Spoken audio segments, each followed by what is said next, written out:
I've been wanting to play some longer games for a while, and we've had a bunch of user requests for that, for me to more fully, let's say, break down my ideas and do analysis. And as time provides, I plan on doing more of these longer games. And it must be said, it's difficult coming out with content on a daily basis. Many YouTubers do say 1 day a week, 3 days a week, etc. So I really work hard in trying to give at least one video every day. And I'd appreciate, that like and subscribe, completely free to support the channel. It's always awesome when people give us their support. So let me jump over, and I believe the time control that I'm going to prefer to play is going to be 15 minutes flat with no increment. And I typically hesitate to play anything faster than 3 minutes online because cheating is pretty rampant. Honestly, I'll definitely, even if I'm playing in tournaments, I will be clipping because I just don't want to give attention to the people who end up getting their accounts blocked. And, I don't want to put more negativity out into the world, etc. It is a well-known fact that cheating is pretty bad in online chess. So I'm not going to glorify it. I'm not going to highlight it. I'm not going to do what other streamers have done and, catch them and be like, oh, got him. We got one. The guy just makes another account. It does absolutely nothing. So let me go ahead and jump in the pool, and it looks like we got a game straight away, which is awesome. And we're starting with a completely new rating, as I have never played any rapid games on this account. So we're starting off against a 1200, and I'm going to go with a classical English approach with G3 here, and just feels like everything's slower when you play 15 minutes, so you have plenty of time to consider the position. D6 is definitely not optimal, and this signifies to me that black wants to go queen d7 and castles. So I'm just going to start with h3 here, just to put the question to the bishop. So if bishop h5, there is no battery. And if you decide to capture, I'm okay with that, as I simply will have the bishop pair. Now here, e4 could be an idea. So I'm just going to play d3, a natural move anyway, to be able to get my bishop out. And I'm already starting to consider bishop g5, taking there and getting a good knight on d5. The bishop's kind of misplaced. I can definitely play e4 and gain a tempo, but I like the idea of keeping this diagonal open since he just moved the knight and made it weaker. So let's keep tension and give our opponent more room to go wrong here with bishop g5. If knight takes f3, bishop takes, we're hitting the pawn, and I expect c6, and then we start considering how to go from there. Okay, c6 straight away.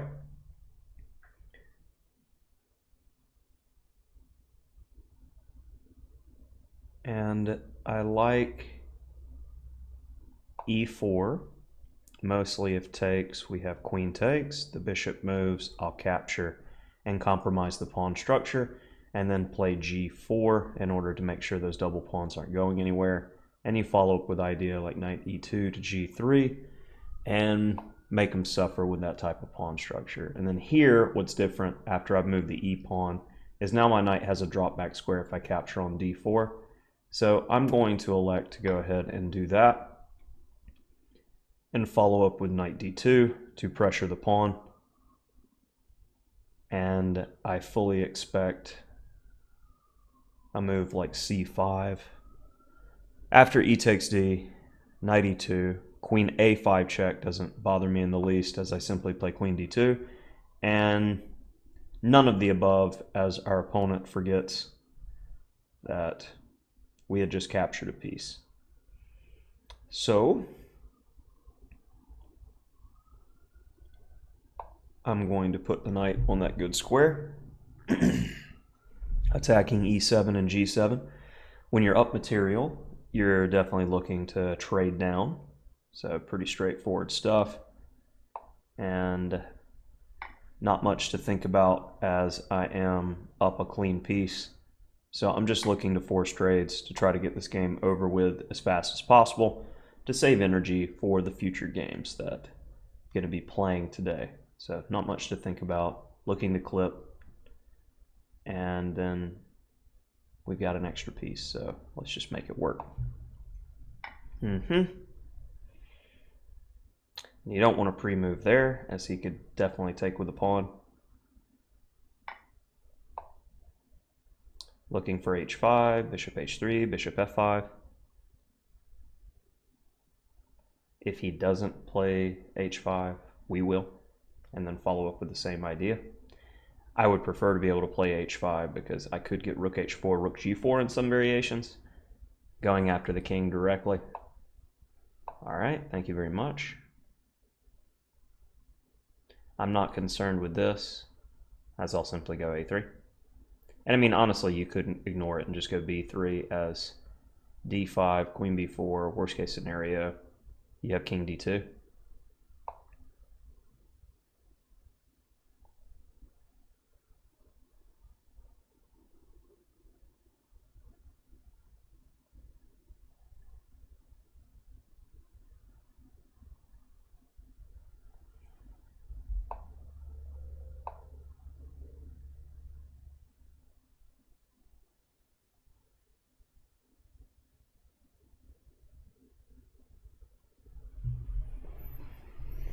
All right. Pretty safe pre-move.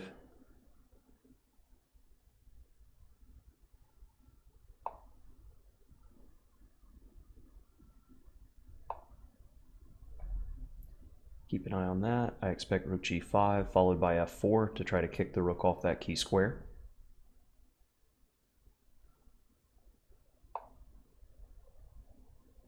Reasonable.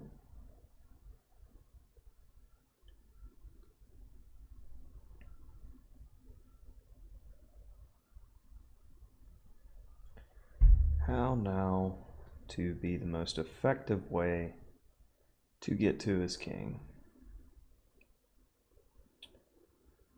Well, I still like f4. Capturing would not be advised, as it will open the G file for me. And if he doesn't react, I'm going to put the rook on the F file, lift, double, capture, and break through. So you're always looking to try to break through, and the opponent has zero counterplay against my king. The heavies don't really make me nervous, and part of my plan with the lift was to get an extra guard here. Now we have nothing to worry about.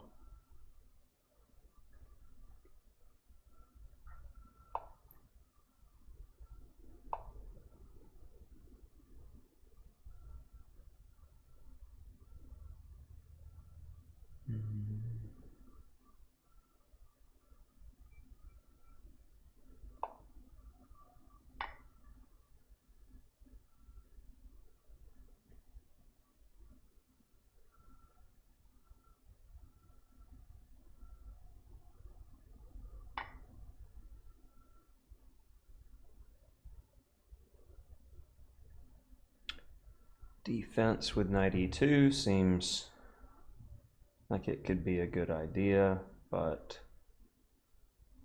why when I can simply go d4 take some key squares, force the queen away, hopefully back to e6, where I can capture on f6 with tempo, as well as hitting that h6 pawn again.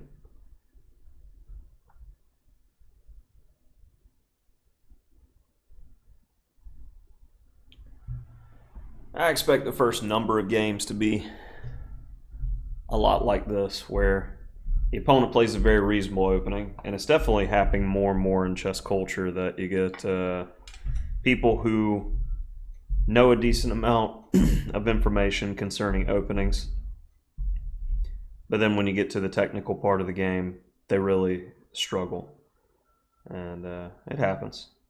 Queen takes c4 is an interesting move. Okay.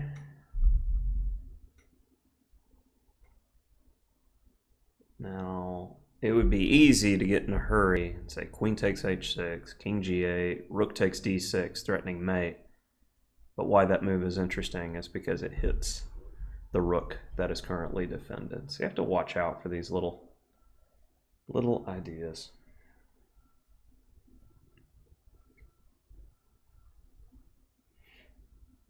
So I'm simply going to turn the screw. Protect the g-pawn, eliminate counterplay.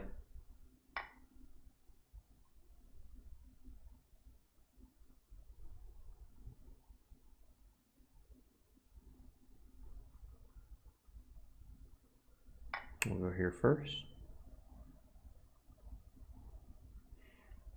Main idea is not to win the pawn, but when the king goes here, when I capture and he captures back, it's going to be with check. And I like that. Pretty straightforward stuff.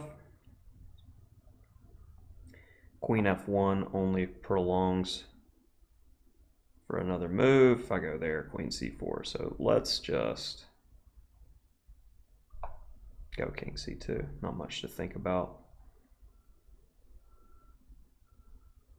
Covering all of those squares, so no checks. Easy pre-move to make.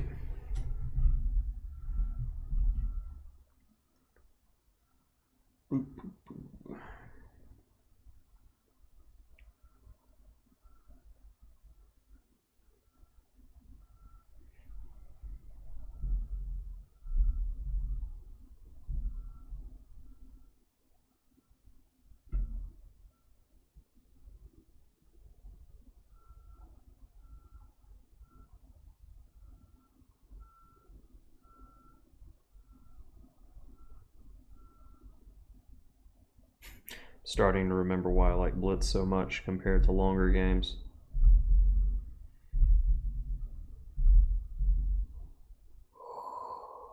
I feel like I'm slowly dying inside a little when you have a position that technique-wise you would never lose with this amount of time on the clock, and the opponent is thinking so hard. King f8, queen takes d6, king e8, rook h8. And let's see, queen d6, king g7. Probably best try. I want to just end this. But it seems like there's no immediate way. Unless he goes king e8, that's pretty definitive. King g7 is the likely move. There.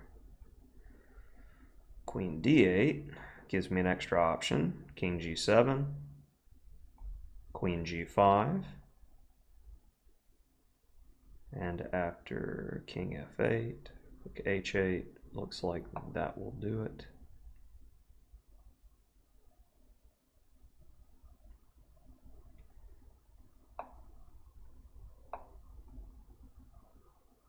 Be mindful of the queen. And yeah, that will do it for game one. And not too much to analyze there, as we were kind of going through, and I think he's fine here until d6. d6, there's a reason it's only been played 36 times, and white wins upwards of half the games that are played. So the main move is easily d5, and I would strongly recommend taking a look at games from the Carlsen-Caruana World Championship match, as this position was investigated. And we have an entire series on that on the Palm Beach Chess channel. As you see, Carlsen has played this a number of times with white. And recently, in my openings oddities course, I covered the Karpov system and deviants, we'll say, from that. Very solid system, so definitely worth taking a look at. But in the main game, we've got ourselves an early d6. And when I see this, and I'm in good company with h3, because I feel like black is telegraphing the plan that he just wants to castle queenside and try to attack. I think my opponent was just kind of making moves and didn't have a concrete plan, just developing. That can get you into some trouble. The engine really hated knight d4, and let's find out why. If I take immediately, why do you hate it so much, sir? Knight b5. And this is a +4 advantage because we're hitting this pawn and this pawn. Okay. I believe you. So I blundered with the natural bishop g5, but then I got exactly what I wanted on this. And after bishop e7, you definitely grab the pawn. So I expected my opponent to do something like this, where this is starting to become crucial. With my King's Indian experience, this screamed in my mind to be played. But bishop e7 makes for pretty straightforward technique. And let's see if I have any major evaluation dips throughout the rest of this game. Find any significant improvements on my play. So far, so good. It liked d4 more than f4. f4 is not even on the radar, as it more than likely just weakens the g-pawn, where black can have some sort of target later. Fair enough. But not much in doubt here. Rook takes h6 is more forcing. And then we play rook f3. Okay, so same kind of idea. And now, yep. And it was mate and 7. Rook takes d6 immediately. So could have had better technique.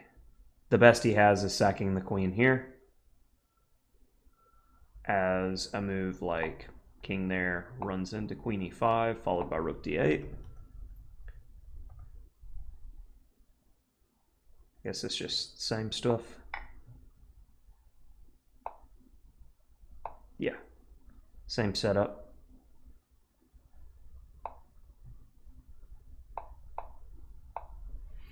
Mates. Lost a force checkmate sequence. How sad. I think I finished the game faster anyway. So 26 average center pawn loss with 1 major blunder. We can definitely improve on that in future games. So that'll do it for our first one.